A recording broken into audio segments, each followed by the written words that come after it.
Police पर आरोप, जहां टीएमसी के लिए दबाव डालने का आरोप लगाया गया है। तो अपने गढ़ को बचाने की इस लड़ाई को लेकर जिस तरीके से एक्सपर्ट्स इस वक्त हमें बता रहे हैं, हंगामे की तस्वीरें भी लगातार आ रही हैं और ये वोटिंग के दौरान पुलिस पर आरोप, टीएमसी के लिए दबाव डालने का ये आरोप लगाया ভোটাররা আপনি টিএমসি কে ভোট দিতে বলছেন, আপনি টিএমসি কে ভোট দিতে বলছেন কেন? এখানে দাঁড়িয়ে টিএমসি কে ভোট দিতে বলছেন কেন? আপনার এমপ্লয়মেন্ট নাম্বার ব্যাচ কই? এমপ্লয়মেন্ট নাম্বার ব্যাচ কই? আপনি পুলিশ তার প্রমাণ কি? আপনি পুলিশ তার প্রমাণ কি?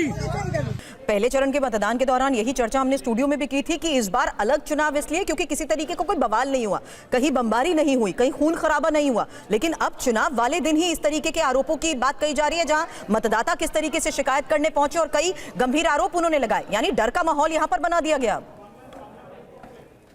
देखिए, ये तो बात तो है, ये कोई डर का माहौल बनाया, लेकिन दूसरी बात ये भी है, उन्होंने बोल रहा है आपका पत्रकार की कहीं किसी पार्टी का झंडा नहीं दिखाई देता, क्योंकि आप जितना दूर गांव में चलोगे, गांव में जाने के बाद दिखा जाएगा, बाकी पार्टी को देखना मुश्किल है, क्योंकि टीएमसी का एक गढ़ माना जाता है। दक्षिण बंगाल जहां पे चुनाव हो रहा है, 142 सीटों में 118 सीट टीएमसी जीता है। उनका गढ़ बचाने का लड़ाई है।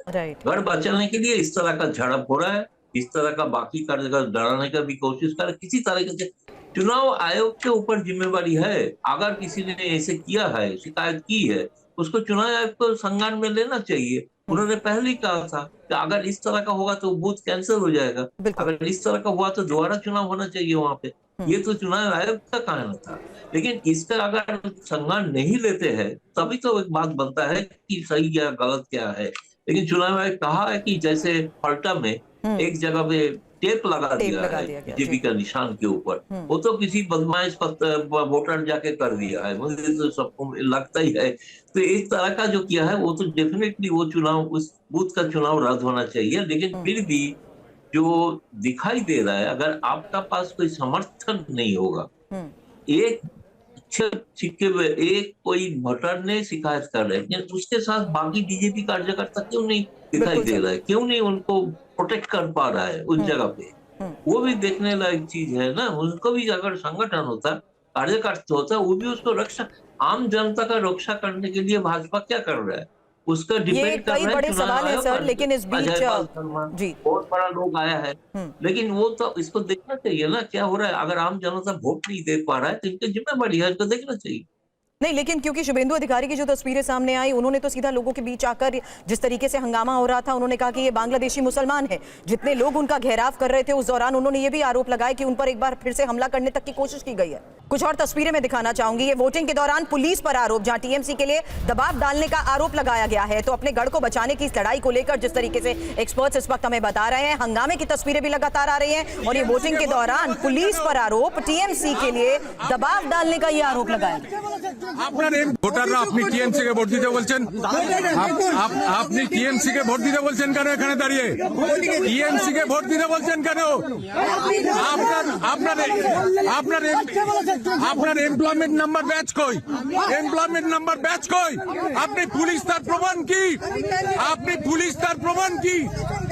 আপনি কেন এখানে দাঁড়িয়ে টিএমসি কে ভোট দিতে বলছেন?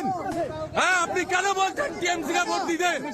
আপনার এমপ্লয়মেন্ট নাম্বার ব্যাচ কই? এমপ্লয়মেন্ট নাম্বার ব্যাচ কই আপনার? হ্যাঁ, আপনি কি ভাবছেন দালালি করবেন টিএমসি?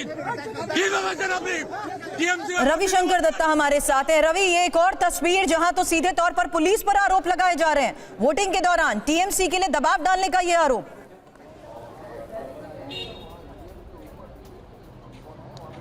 देखिए, आज पूरा दिन अभी तक सुबह से लेके अभी तक पश्चिम बंगाल की अलग अलग जगह जहां पे इस बार वोटिंग हो रही है, 7 जिला में अलग अलग जगह से ऐसे आरोपें प्रत्यारोपें आ रही है।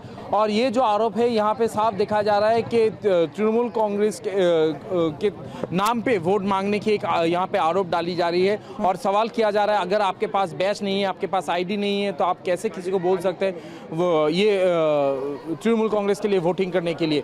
तो ये जैसे आरोप आ रहे हैं, अलग अलग जगह से ऐसे आरोप प्रत्यारोप पूरा दिन आ रहे हैं। और पश्चिम बंगाल की स्थिति ये कहना अभी तक होगा कि फर्स्ट फेज़ में जितने झमेले हुए थे, जितने छूट-फूट झमेले हुए थे, आज उससे कहीं ज़्यादा हुए हैं। चुनाव आयोग को इसका जवाब देना पड़ेगा, क्यों ये झमेला हुए और इसके लिए क्या व्यवस्था लिया गया।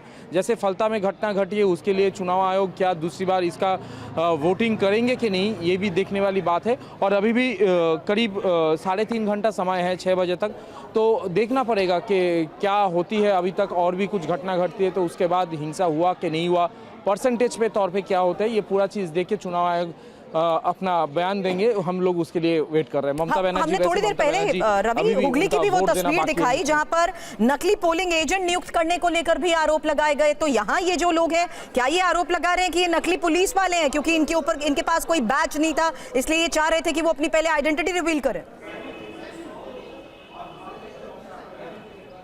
देखिए, ऐसा आरोप सिर्फ यहाँ पे नहीं, ये तो चुनाव आयोग बताएंगे कि उनका ये जो जगह है वहाँ पे वो जो पुलिस ऑफिसर थे वो नकली है कि असली है, उसके पास। रवि, मैं आपको रोकना चाहती हूँ।